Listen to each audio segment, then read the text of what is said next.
Udah hampir nyampe, balik lagi ke titik awal. Frustrasi. Yang frustrasi bukan Tuhan.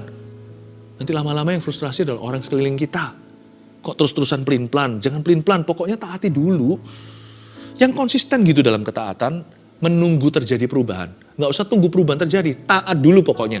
Taat selalu, taat maju. Maju terus dalam ketaatan, terus taat, konsisten. Kalau Anda belum subscribe di channel ini, segera supaya Anda bisa mengikuti terus rema-rema dari Roh Kudus ya. Saya ajak Anda untuk membuka firman Tuhan di Yeremia pasal yang ke-31 ayat 16-22, kasih judul masih ada harapan untuk hari depan. Ya, masih ada harapan untuk hari depan. Kita akan dimandikan oleh firman, akan kepenuhan iman. Jangan dikit-dikit putus asa jadi orang. Tuhan itu belum selesai sama hidup Anda. Tuhan belum selesai dengan hidup kita. Jadi jangan dikit-dikit mau quit. Jangan bentar-bentar menyerah. Ya. Ayat 16 baca. Beginilah firman Tuhan. Cegahlah suaramu dari menangis dan matamu dari mencucurkan air mata. Sebab untuk jerih payahmu ada ganjaran, demikianlah firman Tuhan. Mereka akan kembali dari negeri musuh. Masih ada harapan untuk hari depanmu. Saya ulang lagi ayat 17. Masih ada harapan untuk hari depanmu. Yang percaya katakan amin. Di rumah katakan amin secara keras. Amin. Masih ada harapan untuk hari depanmu, demikianlah firman Tuhan. Anak-anak akan kembali ke daerah mereka. Apa yang dicuri musuh akan dipulihkan oleh Allah. Berhenti sampai 2 ayat dulu saya jelaskan. Beginilah firman Tuhan. Jadi Tuhan itu memberi kita rema hari ini. Ketika roh kita nyala ya, diciprat firman apapun meledak dan menjadi kuasa. Kalau roh kita lemah ya, dikasih firman apapun rasanya nggak bertumbuh di hati, dicuri burung iblis. Ya, seperti jatuh ke tanah paving, seperti jatuh ke atas aspal.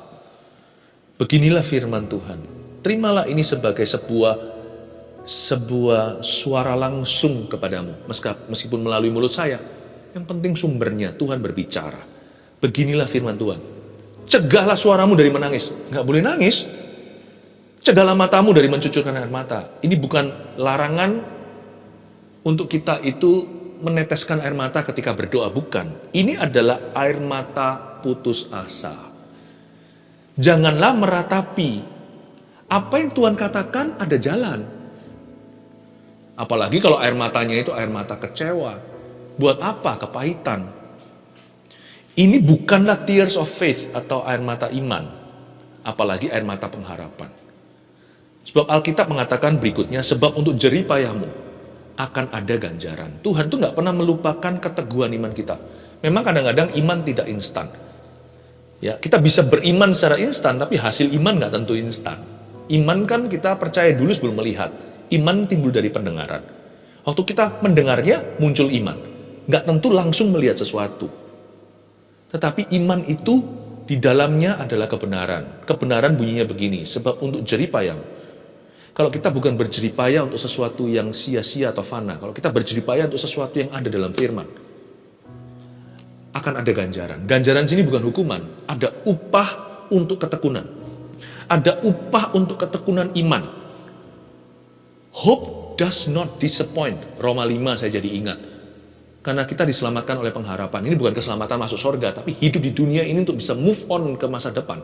Untuk kita bisa menganjakkan kaki ke hari esok. Nggak bisa enggak loh, tanpa pengharapan. Karena kita diselamatkan oleh pengharapan. Dan pengharapan tidak mengecewakan. Orang yang kehabisan pengharapan itu bahaya. Mendingan kita kehilangan iman. Masih dengar, waktu kita dengar, langsung imannya muncul baru. Orang nggak punya iman, asal dia berada di posisi yang tepat untuk menerima, asal dia berada di lingkungan yang benar. Kalau dia duduk diam di kaki Yesus seperti hari ini, keluarga saat teduh, Anda mendapat firman, siraman firman. Demikian seringkali dikatakan. Pasti tumbuh. Yang paling bahaya orang kalau kehilangan pengharapan. Pengharapan itu adalah cadangan devisa. Pengharapan itu adalah bensin cadangan. Kalau kita naik pesawat gitu ya, misalnya ada kebocoran satu tangki, untung ada tangki satunya lagi. Kalau tangki satunya lagi itu bocor, siap-siap untuk jatuh terjun bebas ke dalam lautan. Lebih mengerikan lagi kalau jatuh ke atas daratan. Pengharapan itu tangki terakhirnya. Karena iman adalah dasar dari segala sesuatu yang kita harapkan. Ibrani pasal 11. Bukti segala sesuatu yang belum terlihat. Jadi iman adalah dasar dari apa yang kita harapkan. Di mana ada harapan, mudah beriman. Karena itu jangan sampai kita tuh kehilangan pengharapan. Makanya Tuhan ngomong di sini dari awal-awal. Belum kasih firman iman, Tuhan sudah bicara begini, masih ada harapan tuh hari depanmu. Supaya mereka berkata, masih ada chance, masih ada kesempatan. Disitulah tiba-tiba akan muncul iman. Masih ada harapan tuh hari depanmu.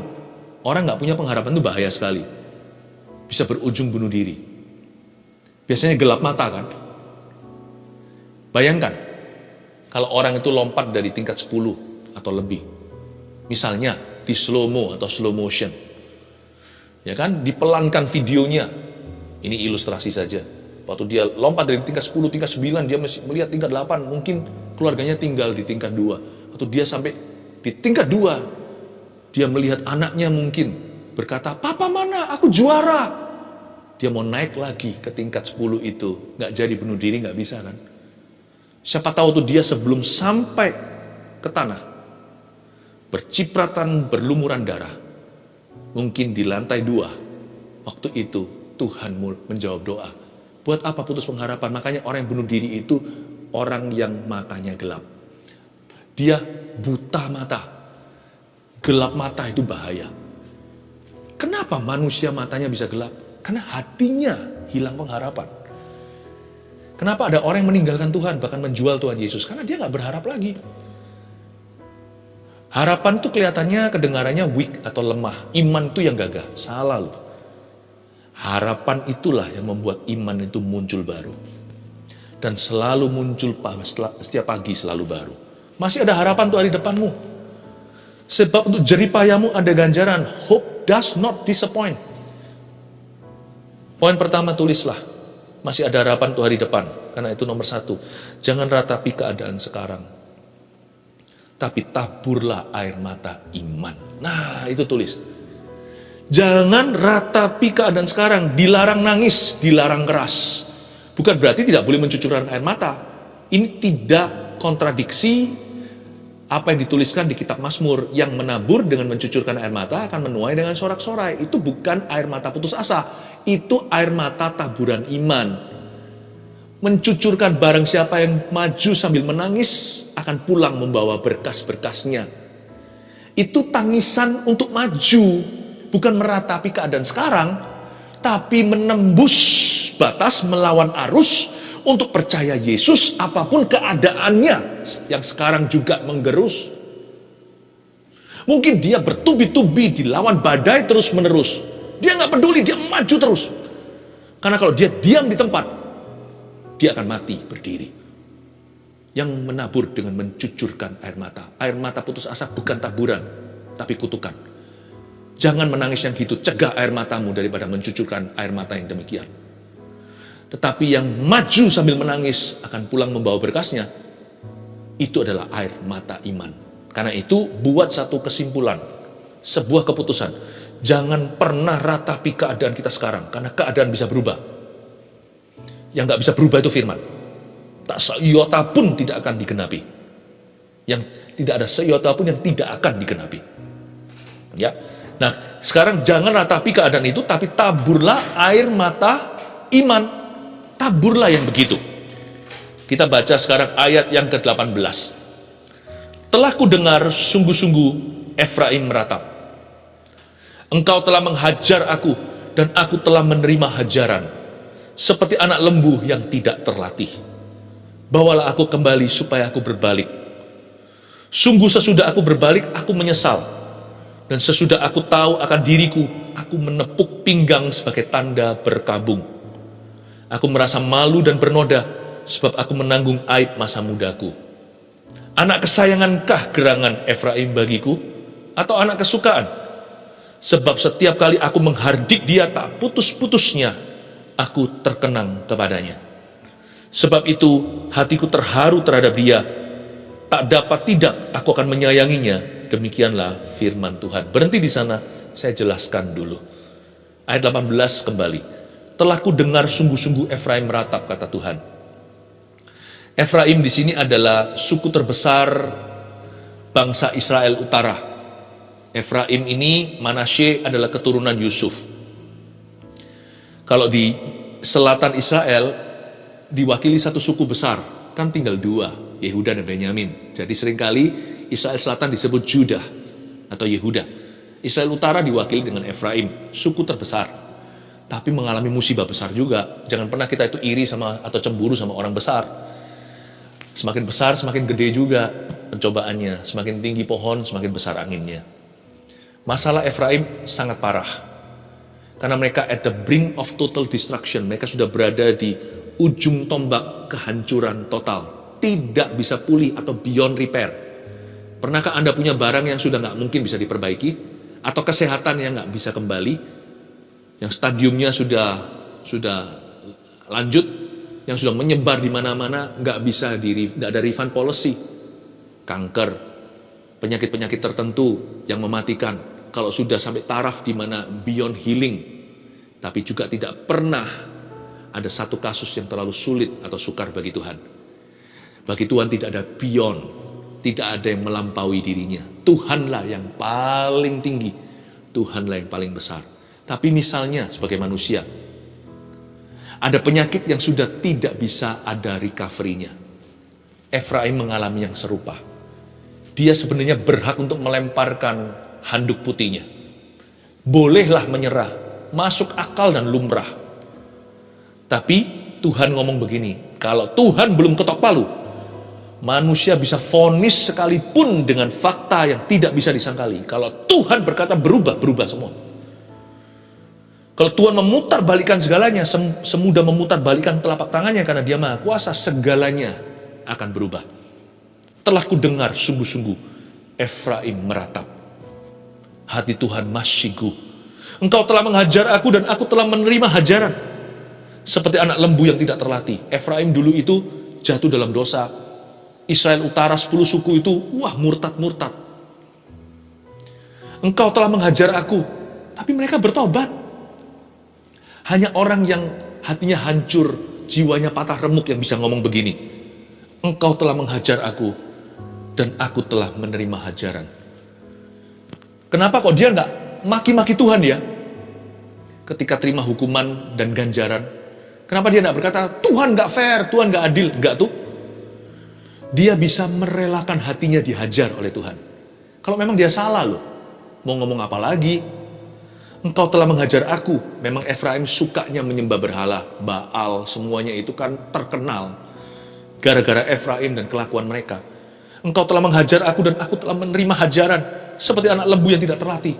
Ya, pikir-pikir kadang-kadang sebagian besar masalah kita itu adalah karena ulah kita sendiri sih.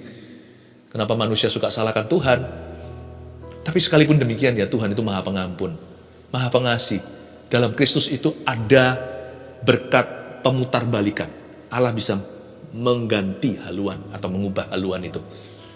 Tuhan kita itu bukan hanya Maha Pengampun, Dia Maha Penyayang dan Dia Maha Bisa. Aku telah menerima hajaran, tapi di sini attitude-nya Efraim, perhatikan. Sikap hatinya itu benar. Engkau telah menghajar aku dan aku telah menerima hajaran. Bawalah aku kembali Tuhan, supaya aku berbalik. Sebab Engkaulah Tuhan Allahku. Poin nomor 2, tulis dulu. Ya, jangan keraskan hati, tapi milikilah sifat yang mudah diajar. Orang yang suka mengeraskan hatinya, baik demi gengsi atau nggak terima sama Tuhan atau sama orang lain, ketika dihajar Tuhan, dia selalu cari cara untuk mengelaknya atau untuk menolaknya. Orang-orang yang keras hatinya seperti Firaun, hatinya yang membatu dan membeku. Orang yang mengeraskan hati itu tahu nggak rugi apa? Rugi waktu. Rugi waktu. Tapi orang yang mudah dibentuk itu cepat move on, cepat lanjut ke fase berikutnya sekalipun masalah masih ada. Sekalipun dia belum keluar dari masalahnya. Tapi paling tidak hatinya udah selesai. Yang sisa hanyalah masalah. Yang jadi masalah adalah kalau hatinya nggak selesai. Karena masalah dia bukan hanya permasalahannya. Masalah dia masalah hati.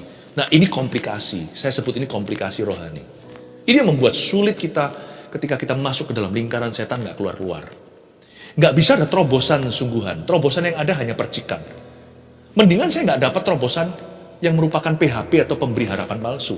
Mendingan saya terus terkungkung dan terjebak di dalam masalah masa lalu saya sekalipun ada salahku.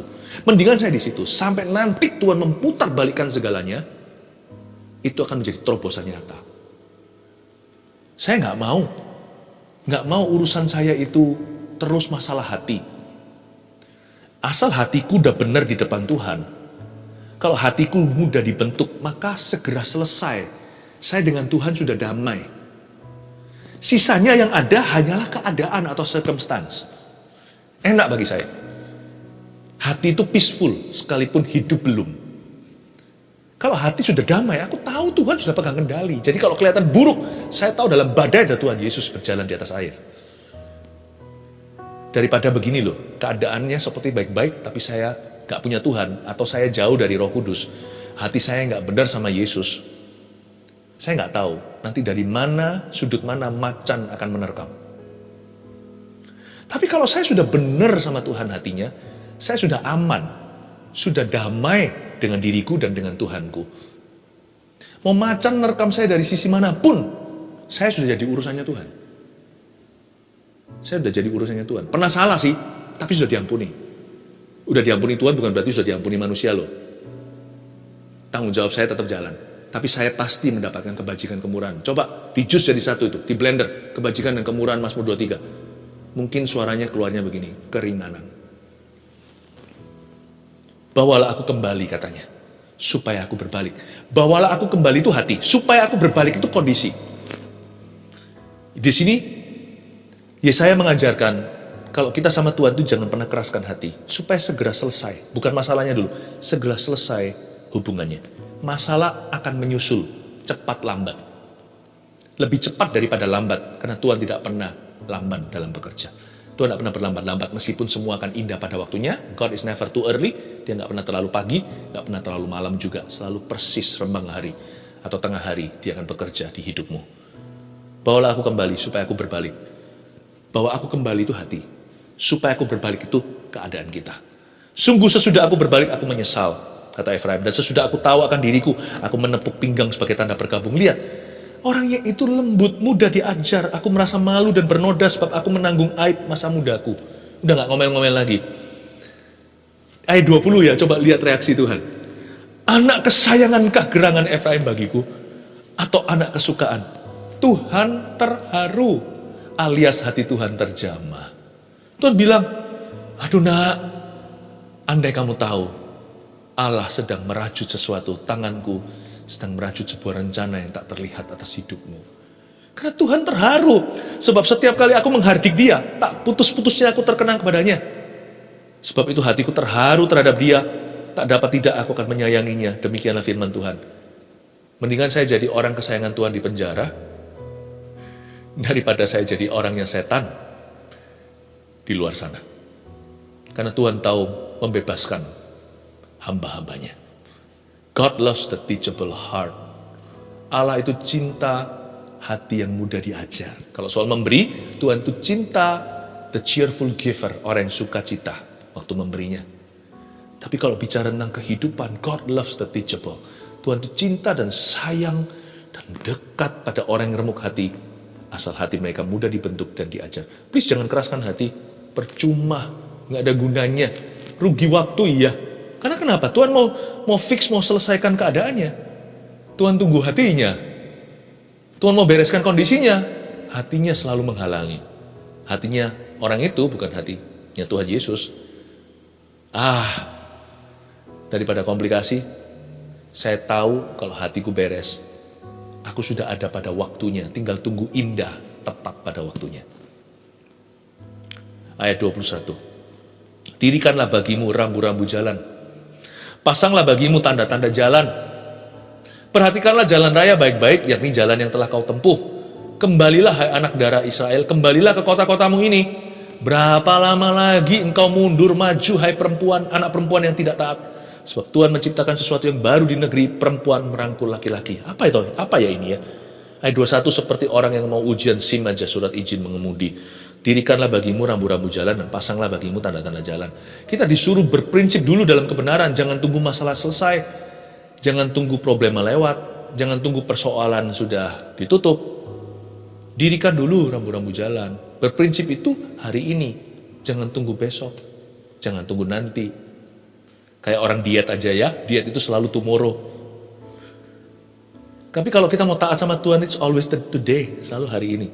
Berprinsiplah kebenaran. Berapa lama lagi ayat 22 engkau mundur dan maju. Jangan pelin-pelan kalau sama Tuhan. Hai anak perempuan yang tidak taat. Pokoknya kalau sama Tuhan itu taat dulu dan taat selalu. Poin nomor 3 catat dulu. Jangan maju mundur sama Tuhan. Tapi yang konsisten dalam ketaatan. Kalau sama Tuhan itu jangan pelin-pelan. Kalau kita belum melihat kondisi kita berubah atau keadaan kita ada terobosan, taat dulu. Gak pernah salah pokoknya, gak pernah salah. Taat itu kebenaran, gak pernah salah. Taat sama firman. Ada gak ada perubahan? Apakah doa ada setitik cerah pengharapan? Seperti Elia, apakah sudah melihat ada segumpal awan setelah 3,5 tahun tidak hujan? Saya tidak usah menunggu tanda di langit untuk menabur sesuatu. Menabur ketaatan itu selalu benar. Berprinsip dulu, dirikan rambu. Always obey first and obey always. Taat dulu dan taat selalu. Jangan maju mundur sama Tuhan. Orang yang maju mundur sama Tuhan itu nggak mari-mari, nggak selesai-selesai. Kayak orang kerja itu bangun-bangun lalu dia lepaskan sendiri. Setelah dia pasang dirakit, dia bongkar lagi. Orang maju mundur itu, orang pelin-pelan, berapa lama lagi kau mundur maju, hai anak perempuan yang tidak taat. Itu kayak begitu. Udah hampir nyampe, balik lagi ke titik awal. Frustrasi. Yang frustrasi bukan Tuhan. Nanti lama-lama yang frustrasi adalah orang sekeliling kita. Kok terus-terusan pelin-pelan? Jangan pelin-pelan, pokoknya taati dulu. Yang konsisten gitu dalam ketaatan, menunggu terjadi perubahan. Nggak usah tunggu perubahan terjadi, taat dulu pokoknya. Taat selalu, taat maju. Maju terus dalam ketaatan. Terus taat, konsisten. Konsisten itu bukan berarti sempurna, kadang-kadang bisa begini jalannya. Tapi nggak begini. Kalau yang begini itu namanya goncangan. Jangan bergoncang sama Tuhan, itu jangan geronjalan. Boleh begini aja. Ya, geronjalan dikit boleh lah. Jangan goncangan. Ya. Orang konsisten itu begini jalannya. Dia nggak bisa lurus begini terus, hanya Yesus. Tapi kalau yang begini, itu bukan orang biasa, itu orang pelin-pelan. Jangan begitu, jangan demikian. Jangan maju mundur sama Tuhan, tapi yang konsisten dalam ketaatan. Karena Anda tahu, masa depan masih ada. Masih ada harapan untuk masa depanmu. Konsisten aja maju. Memang saya belum lihat tuaian, yang saya tuai sekarang buruk. Tapi harusnya kita punya visi dan penglihatan. Bahwa masa depan adalah pengharapan. Maka saya harus hari ini menabur ketaatan. Iya kan? Karena masih ada harapan untuk hari depan. Jangan ratapi keadaan sekarang. Poin pertama tadi, kita review. Tapi taburlah air mata iman.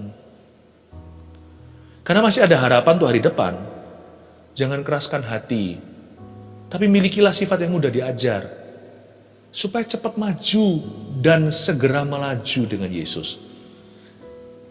Karena masa depan itu ada di depan. Dan jelas-jelas Tuhan berkata ada damai sejahtera. Tuhan akan memberkatimu lagi. Begitulah bahasa sederhananya. So jangan keraskan hati.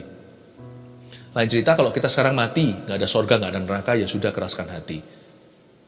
Apalagi kalau kita tahu ada sorga, jangan keraskan hatimu. Masa kita mau jauh? Masa kita dengan Tuhan mau jauh? Karena masa depan kita itu penuh pengharapan, masih ada harapan bagi masa depan kita. Untuk hari esok kita itu ada Tuhan. Jangan keraskan hati. Karena kita perlu Tuhan di depan sana. Tapi miliki hati yang mudah diajar. Supaya segera dibawa Tuhan masuk ke level berikutnya. Supaya Tuhan itu nggak ngomongnya melulu pertobatan sama kita. Bisa bicara hal-hal lain. Atau bicara kepada perkara-perkara berikutnya yang ada di dalam pikiran dan hatinya. Nantikan pewahyuan Allah. Pewahyuan Tuhan itu ada. Karena masa depan kita itu masih ada harapan untuk hari depan kita. Jangan maju mundur ya. Yang konsisten dalam ketaatan. Tabur terus. I have a future. Yes, I have a hopeful future. Aku masih punya masa depan dalam Tuhan. Saya kasih kalimat yang terakhir tadi di sini saya jelaskan. Saya jelaskan mungkin supaya jangan sampai ada yang kebingungan. Sebab Tuhan menciptakan sesuatu yang baru di negeri ayat 22b. Perempuan merangkul laki-laki. Kata merangkul laki-laki, perempuan merangkul laki-laki ini bukan rangkul gini. Menggendong. Ini perempuan kuat sekali kalau secara fisik. Wanita memang lebih lemah. Gak sekuat pria tenaganya. Ayat ini ilustrasi untuk menunjukkan ketika engkau taat, kau akan kuat. Kan disebut dari tadi, Israel seperti Putri Sion, dilambangkan sebagai wanita. Demikian pula gereja Tuhan seperti mempelai perempuan. Kita ini yang lemah, tapi waktu kita semakin taat sama Tuhan, menabur yang benar, we will get stronger to the point pada satu titik di mana kita bisa menjadi lebih kuat daripada orang-orang yang seperti seolah-olah di luar sana itu mereka semua tabah. Kita itu merasa paling lemah, tapi kalau kita taat pada firman Allah, nanti akan berubah. Kita yang menguatkan mereka. Aneh ya, nanti yang menguatkan orang lain adalah orang yang dalam masalah. Yang mendoakan, yang menabur dengan mencucurkan air mata untuk kebangunan rohani adalah orang-orang yang dihimpit oleh problema. God will make you stronger. Anehnya begini, mitosnya bilang begini, mana bisa aku taat? Kan aku lemah. Aku tunggu kuat dulu baru bisa taat sama Tuhan. Salah.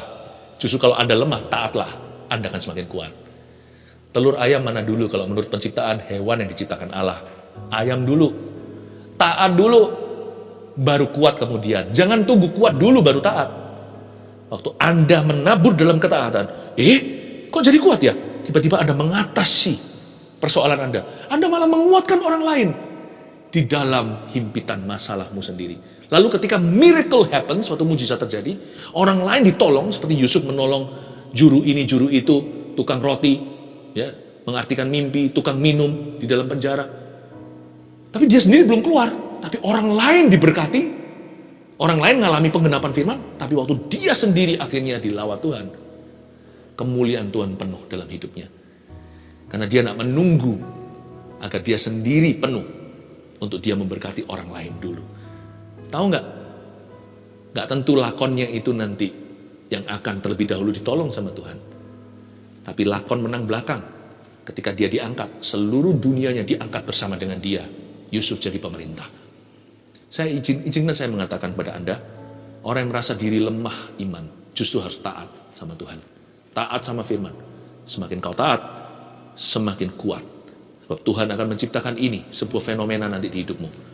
Perempuan menggendong laki-laki. You be stronger than your strong friends. Anda lebih kuat daripada orang-orang yang selama ini di mata Anda kuat. Poin 1, 2, 3 dicatat. Ingat, kalimat ini adalah rema buat kita. Masih ada harapan untuk hari depanmu. Dear keluarga saat teduh. Haleluya. 1 Petrus 4 ayat 7. Kesudahan segala sesuatu sudah dekat. Karena itu, kuasailah dirimu dan jadilah tenang, supaya kamu dapat berdoa.